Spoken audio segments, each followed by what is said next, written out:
सरकारी नौकरी के नाम पर बेरोजगार युवाओं के साथ कितना बड़ा धोखा हो रहा है। एसओजी की ताबड़तोड़ कार्रवाई के बाद एक बड़े खुलासे सामने आ रहे हैं। आज 3 एसआई को जेल भेज दिया गया, जिसमें मोनिका जाट, राम खिलाड़ी मीणा और हरकेश मीणा शामिल थे। आंखों में आंसू थे। कोर्ट में जब उन्हें पेश किया गया और न्यायिक अभिरक्षा का आदेश सुनाया गया तो उसके बाद उनकी आंखों में आंसू आ गए। उन्हें जयपुर की जेल में भेज दिया गया। मोनिका जाट के कोर्ट में ही आंखों में आंसू आ गए। वही मोनिका जाट है जो पौरव कालेर के गिरोह के संपर्क में आई और 15 लाख रुपए देकर फर्जी सब इंस्पेक्टर बनी है। तो वही रामकेश मीणा और हरकेश मीणा डमी अभ्यर्थी अपनी जगह पर बिठाकर थानेदार बने थे। अब तीनों को जेल भेज दिया गया है। ना जाने कितने दर्जन जो फर्जी एसआई हैं उनको अब तक जेल भेज दिया गया है, लेकिन अब तक इस भर्ती को रद्द नहीं किया गया है। एसओजी की तरफ से ताबड़तोड़ कार्रवाई अभी भी जारी है। तो उसी के साथ सीमा चौधरी और जो टीमो जाट है जो वन रक्षक थी, उनको भी कल एसओजी ने हिरासत में लिया है। दरअसल इन दोनों ने भी 6-6 लाख रुपए देकर पेपर पढ़ा था और उसी पेपर पढ़ने के बाद ये सरकारी नौकरी लगी थी।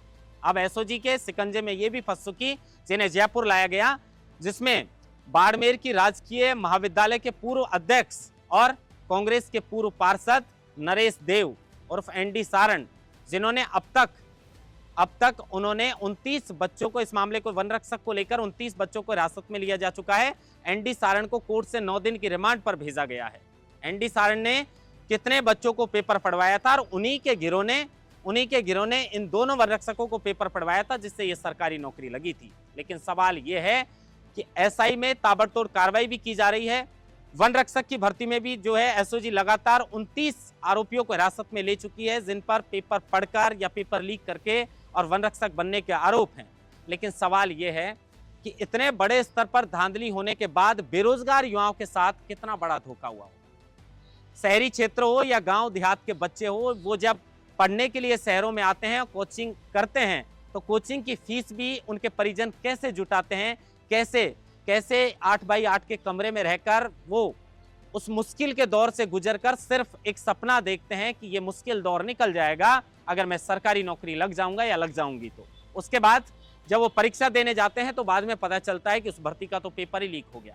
सब इंस्पेक्टर भर्ती के अंदर 869 पोस्ट थी, जिसमें 500 से ज्यादा फर्जी थानेदार बने हैं। ये दावा मेरा नहीं है, ये राजस्थान की बीजेपी सरकार के कैबिनेट मंत्री किरोड़ीलाल मीणा ने खुद ने दावा किया है और इस भर्ती को रद्द नहीं करने की बड़ी वजह हनुमान बेनीवाल ने बताई है।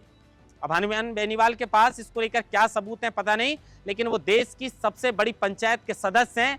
वो हनुमान बेनीवाल जो इंडिया गठबंधन से सांसद बने हैं, उन्होंने दावा किया था कि सीएम आवास के आसपास कुछ आईपीएस अधिकारी और कुछ मंत्री हैं जिनकी महिला मित्र इस सब इंस्पेक्टर भर्ती में वो सब इंस्पेक्टर बनी हैं, उप निरीक्षक बनी हैं, और उसी के लिहाज से इस भर्ती को रद्द नहीं किया जा रहा। रीजन चाहे जो कुछ भी हो, लेकिन इतने बड़े स्तर पर धांधली किसी भर्ती को लेकर अब तक सामने नहीं आई थी। लेकिन सवाल यह है कि एक तरफ एसओजी ताबड़तोड़ कार्रवाई कर रही है, तो दूसरी तरफ सरकार को एसओजी कह चुकी, पुलिस हेडक्वार्टर कह चुका, किरोड़ीलाल मीणा इस भर्ती को रद्द करने की कह चुका, विपक्ष के नेता लगातार इस भर्ती को रद्द करने की मांग उठा रहे हैं, सचिन पायलट कह चुके। उसके बाद भी सब इंस्पेक्टर भर्ती को आखिर रद्द क्यों नहीं किया जा रहा। आज जब मोनिका जाट को जेल भेजा जा रहा था तो उनकी आंखों में आंसू थे, राम खिलाड़ी मीणा और हरकेश मीणा की आंखों में भी आंसू थे। उनको लग रहा होगा कि कहां पैसे देकर हम थानेदार बने थे और आज सलाखों के पीछे भेज दिया गया है। दर्द उनको हो रहा था, लेकिन उनको यह दर्द नहीं समझ आ रहा था कि हमने उन लोगों के पद खाए हैं, उन बच्चों के पद खाए हैं, उनके साथ धोखा किया है जो मेहनत मजदूरी करके उनके परिजन उनको तैयारी करवाते हैं और वो बड़ी मुश्किल पढ़ लिख कर परीक्षा देने जाते हैं, लेकिन ये चंद सेकंड में पैसे देकर और उन पदों को हासिल कर लेते हैं।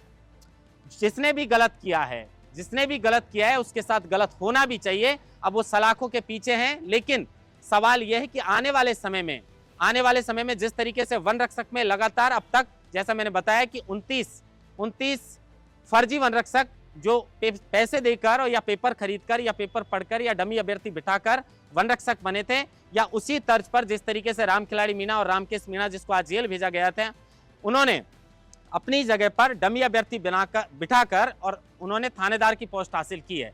सवाल यह है कि थानेदार, जैसे मैं बार बार कहता हूं कि न्याय का पहला दरवाजा पुलिस स्टेशन होता है और पुलिस स्टेशन में हम दस्तक देते हैं। और अगर उस पुलिस स्टेशन में जो थानेदार है, जिसका सबसे बड़ा पद है, अगर वही फर्जीवाड़े से भर्ती हुआ हो तो क्या न्याय करेगा?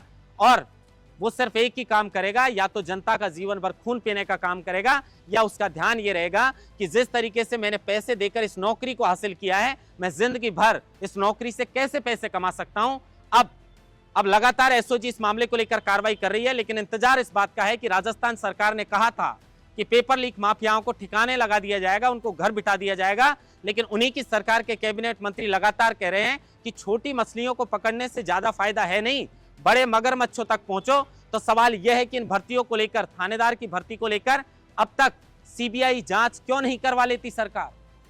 किसकी महिला मित्र सब इंस्पेक्टर बनी है, कौन पैसे देकर थानेदार बना है, कौन ईमानदारी से थानेदार बना है, सबका खुलासा हो जाएगा। या भर्ती को रद्द कर देना चाहिए। दूसरे सिरे से अगर इस भर्ती को बीजेपी सरकार में कराया जाएगा, और बीजेपी जिस तरीके से पारदर्शिता के साथ भर्ती को करवाने का दावा करती है, तो जो पढ़ लिख के थानेदार बनने के लिए काबिलियत रखता होगा वो तो फिर भी बन सकता है, लेकिन सरकार ने अभी तक इस भर्ती को रद्द करने पर कोई ठोस कदम उठाया नहीं है, जबकि सब कमेटी भी इसको लेकर रिपोर्ट सौंप चुकी है।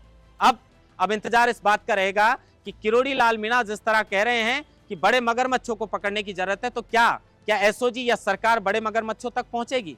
क्योंकि सुरेश ढाका अभी भी पुलिस की गिरफ्त से बाहर है, जिस पर बड़े आरोप हैं पेपर लीक करवाने के। तो इंतजार रहेगा कि क्या सब इंस्पेक्टर भर्ती को रद्द किया जाएगा, और क्या आने वाले समय में छोटी मछलियों के अलावा इस भर्ती में बड़े मगरमच्छों तक भी सरकार पहुंचेगी, और क्या आने वाले समय में इस भर्ती को लेकर सरकार सीबीआई जांच करवाएगी। महेंद्र बांसुटा, लोकमत हिंदी, जयपुर।